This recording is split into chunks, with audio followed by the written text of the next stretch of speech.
There are three things that are going on now, to great extremes that have not existed since the 1930s to 45 period. It affects everybody, you know. And so I started studying in history, and it's important to know those three things and then to understand them. The first question is, what happens to credit and money when the interest rate approaches zero?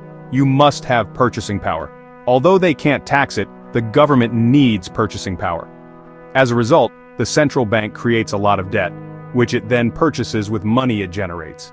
In recent years, that has only occurred once, beginning in 2008. Since they were unable to reduce interest rates, they had to issue a large amount of debt, which the government then purchased.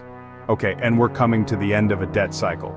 So this is a big thing, because where does the money come from and who will get what? The government will now determine that, and then they'll print it, and it'll devalue money. Okay, this is how money flows. A big deal. So that's number one. The second one is wealth and political gaps that are causing great conflicts throughout history. There's always been the main things that everybody's always fought over: money and power, particularly political power. So what we have is the situation when you have a large wealth gap and you have an economic downturn, particularly if you put a lot of debt having at the same time, you have to fight. I mean, that's been true through history, and it's reflected in the political gap. According to how you may distribute it, the political divide is therefore a typical one, left-right capitalist or socialism.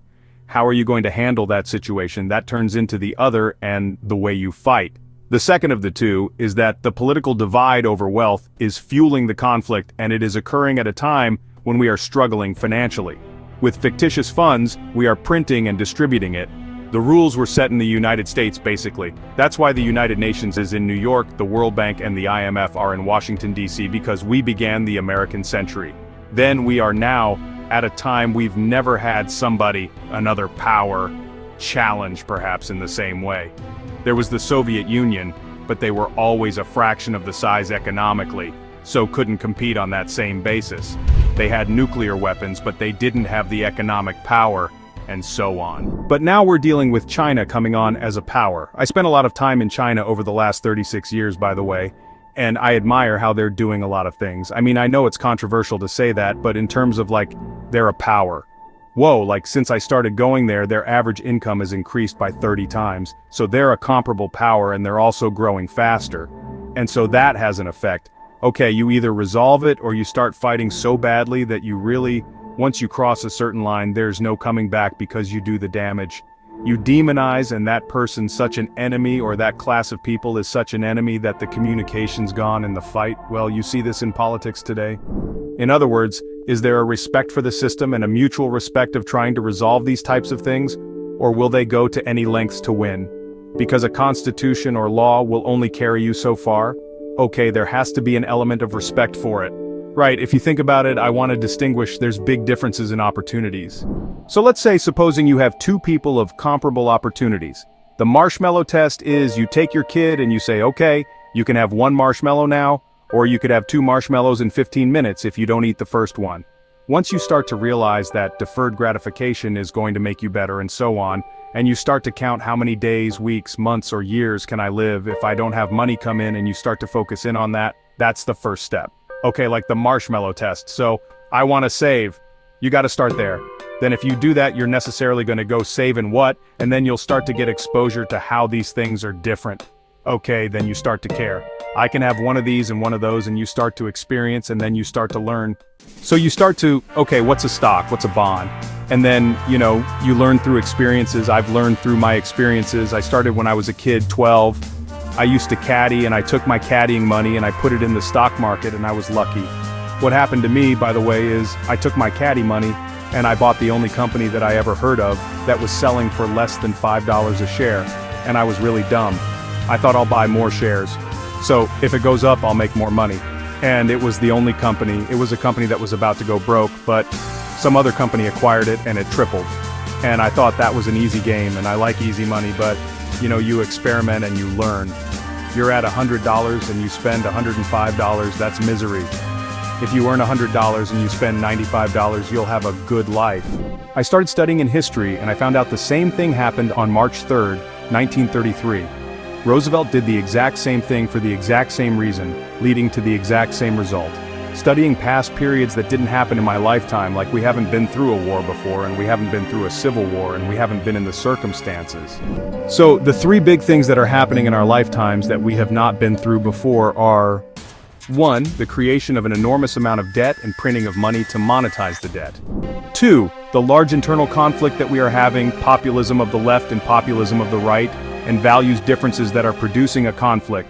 3. The great power conflict. When 1945, when this world order began, as all world orders, there's a war. There's a dominant power. The dominant power sets the rules. And when the dominant power sets the rules, then you have a period of peace and prosperity. The United States in 1945 had 80% of the world's money. It had half a world GDP. It had a monopoly on the military power. And so we came into the American world order. That gap, that power gap, has shrunk to be approximately equal with the other side, and we're having a great power conflict. So you have to go back to that period of time, and I've seen that period of time happen repeatedly when these three things happen repeatedly. It's a very dangerous set of circumstances. So we are in a position on the financial one to be in a position where you cannot raise living standards by raising money and credit. In other words, if you increase money, then the value of money is going to go down. And one man's debts are another man's assets. And so when they get negative returns by holding a debt asset, they're going to sell that debt asset, and that produces a problem, and that's over a period of time. And so the Romans, for example, put less gold into gold coins, and so you saw it in its way, and that certainly produces kind of the inflation because you can't raise living standards by printing more money. So we have that going on.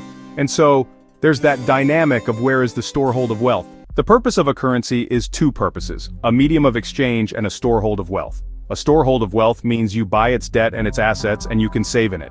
And people believe that cash is a safe investment. But they're seeing that what happens is it's losing buying power, and it will lose buying power. So they start to realize it's not a safe investment. Inflation over the last year was about 8%. Interest rates were nothing, and so there was an 8% change in buying power. That kind of change sort of reinforces the inflation cycle. And then, we can't look at it alone. We have to look at it in light of the two other big forces. In other words, the internal conflict force. We don't have enough money, and we don't have enough real money. We have plenty of fiat money because we could print it, but we don't have enough real money. And everybody says we need to spend money on this thing and that, and I don't even disagree with that. When I look at the social conditions and the infrastructure, and I look at, okay, Ukraine, and do we need to rebuild Ukraine? Do we need to have greater military expenditures? Do we need to have these things? But we don't ask how much money do we have to spend. There's a saying in gold's case, which is that it's the only financial asset that you can own that is private, and you can move around, that isn't dependent on somebody paying you money, paying you something. So, as a medium of exchange, crypto, those in a fiat world naturally become an alternative of consideration. And the fact that it's gone on something like Bitcoin just about 11 years and it hasn't been hacked and it, is working in that way, has its particular appeal. It has big issues. It's not a private asset. It is easily outlawed. It doesn't constitute a high enough percentage of wealth. It's not right now. For example, Bitcoin's worth maybe $700 billion or so, which makes it a small asset by comparison to a lot of things like Microsoft is worth more than crypto is. And so it hasn't reached those particular stages yet.